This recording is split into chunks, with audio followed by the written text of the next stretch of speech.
mankanesa ty amiko ianareo rehetra izay miasa fatratra sy mamisatrentana fa izao no anome anareo fitsahara izay manatononady tsy mba ho laviko mihitsy. Halleluja. Finy fiainanaka mila ukishaky anao lasany olana iray mananasagnaku ny manaraka ny fiainanako tsy zarizary kan fosy fanahy hoe marary taraina tsy misy azo antenaina miray de tsy mba mandamo fa mitary aminao isanandro izao fa ianao toniny tsy mivery izanatry izahay avelale rinarina tinao aitsy ny lalankalehe fa soniantsonao isanandro matohy ikuhaisota naku semicucagagana hajakamilu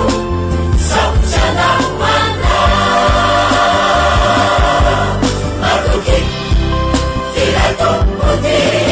halilana hanugan hafalina hasama jana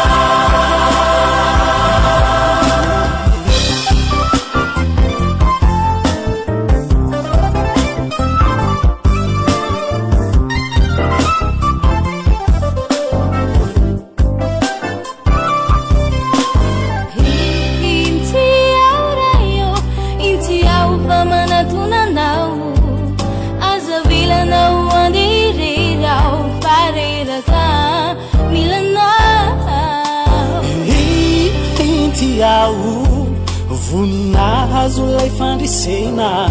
indro tanako mitsotra jereo fa andray anao misy anao no isaiko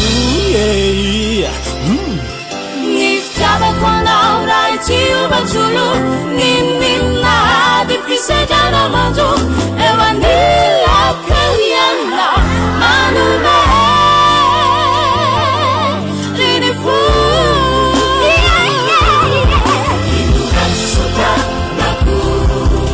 Semicucagagana hajakamilu saucanawana matuki filato muti halilana hanugan hafalina hasama jana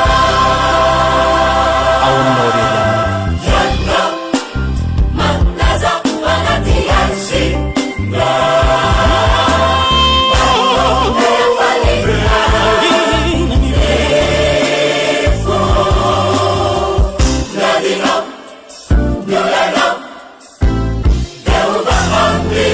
zamana lavikay un fatico